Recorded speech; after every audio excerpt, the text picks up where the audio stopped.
श्री स्वामी समर्थ जय जय स्वामी समर्थ. श्री स्वामी समर्थ जय जय स्वामी समर्थ. श्री स्वामी समर्थ जय जय स्वामी समर्थ. श्री स्वामी समर्थ जय जय स्वामी समर्थ. बाबासाहेब जाधव यांना स्वामींनी प्राणदान दिले. त्यांचे प्राण स्वामींनी वाचवले. ही बातमी अक्कलकोटभर पसरली आणि लोकांना सगळ्यांना असं वाटू लागलं की आता स्वामी सगळ्यांचे प्राण वाचवणार, म्हणजे आता काही घाबरायची गरज नाही आपल्याला. त्यामुळे काय झाले तर सर्वांना असं वाटू लागलं की समर्थ आपला प्राण वाचवतील. लोकांच्या मनातले हे भाव स्वामींनी वाचले होते. लोकांच्या सगळ्यांच्या मनामध्ये हेच भाव आहेत. हे स्वामींनी काय केलं, त्यांच्या मनामधले भाव आता वाचले होते. स्वामींना हे सगळं कळलं होतं की सगळ्यांच्या मनामध्ये आता एकच विचार आहे की आता आपले प्राण स्वामी वाचवणार. त्यामुळे कोणालाच आता कसलीच भीती उरली नव्हती. म्हणून समर्थांनी काय ठरवलं की जेव्हा आवश्यक वाटेल तेव्हा आपण या गोष्टी सगळ्यांना समजावून सांगायच्या, त्यांना खुलासा करायचा आणि लोकांच्या मनात दाटून आलेला गैरसमज आपण हा दूर करायचा, असं स्वामींनी ठरवलं होतं. असंच करता करता करता काही दिवस निघून गेले. एका पाठोपाठ एक असे दिवस निघून जात होते आणि स्वामी एके दिवशी काय झालं, स्वामींच्या परमभक्तची म्हणजे बाबासाहेब जाधव यांची वृद्ध आई मरणासन्न अवस्थेत शेवटच्या घटका मोजत होती.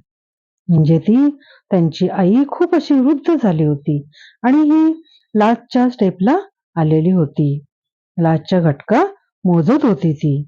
स्वामींच्या या परमभक्ताला वाटले की आईच्या प्राणांसाठी स्वामींकडे साकडे घालायचे. त्याचा स्वामींबद्दल गैरसमज झालेला की स्वामींना साकडे घातले मग स्वामी आईचे सुद्धा प्राण वाचवणार. आणि हा विचार त्याने बोलून सुद्धा दाखवला स्वामींना.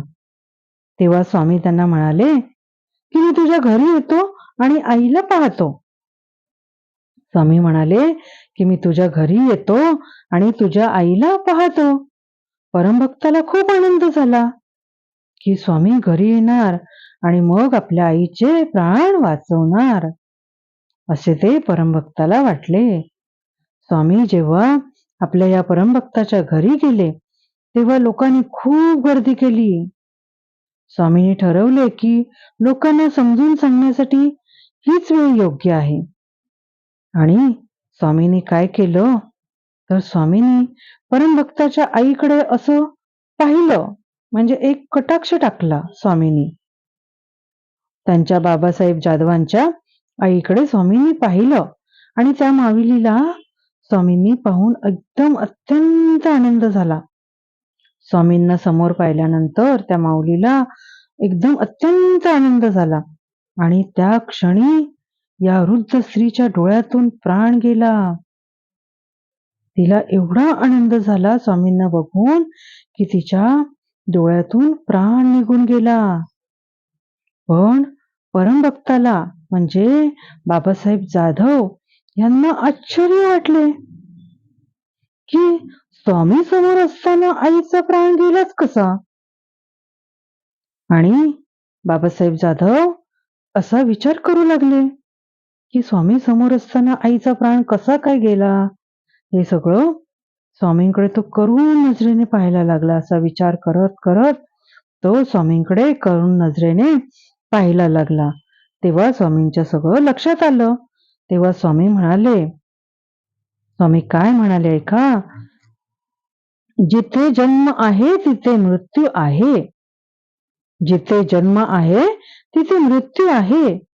मी कुणाचाही मृत्यू रोखू शकत नाही. मी कुणाचाही मृत्यू रोखू शकत नाही असे नाही. मला वाटले की ह्या जीवाचे कार्य अजून शिल्लक आहे तर त्याचा मृत्यू मी निश्चित थोपवतो, निश्चितच थांबवतो.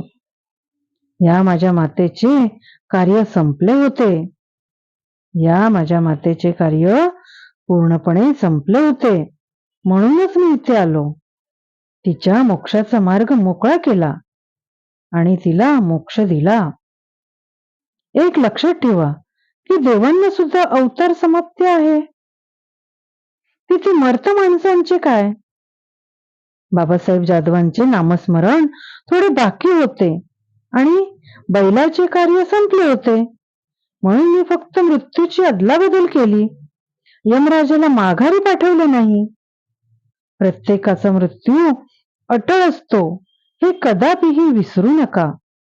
स्वामींचे बोलणे ऐकून सर्व लोक भारावून गेले आणि स्वामींना सर्वांनी साष्टांग नमस्कार घातला आणि सगळ्यांनी स्वामींचा जय जयकार केला.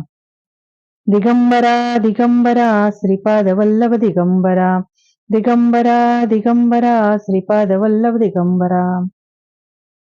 माझ्या प्राणप्रिय स्वामी भक्तांनो, परमेश्वराजवळ नेहमी शाश्वत मागावे.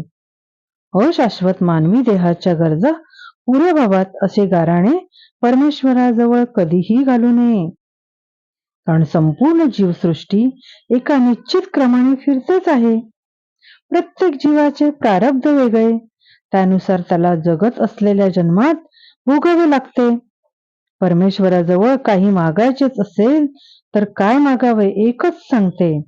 परमेश्वराला म्हणावे की आजपर्यंत माझ्या हातून ज्या चुका झाल्या त्याबद्दल तू मला क्षमा कर आणि यापुढे मी अत्यंत पवित्र आणि पुण्यशील आयुष्य जगेन असे मला वरदान दे. नामातच राहीन असा मला आशीर्वाद दे. अटळ मृत्यूला माघारे फिरावं असे कधीच परमेश्वराला साकडे घालू नये. आले का लक्षात सगळ्यांच्या? आता आपण स्वामींचा कृपा तारक मंत्र म्हणूया. निशंक होई रे मना, निर्भय होई रे मना, निशंक होई रे मना, निर्भय होई रे मना. प्रचंड स्वामीबळ पाठीसी नित्य आहे रे मना, प्रचंड स्वामीबळ पाठीसी नित्य आहे रे मना.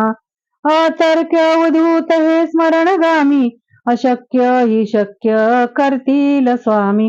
अतर्क्य अवधूत हे स्मरणगामी, अशक्य हि शक्य करतील स्वामी. थँक्यू स्वामी.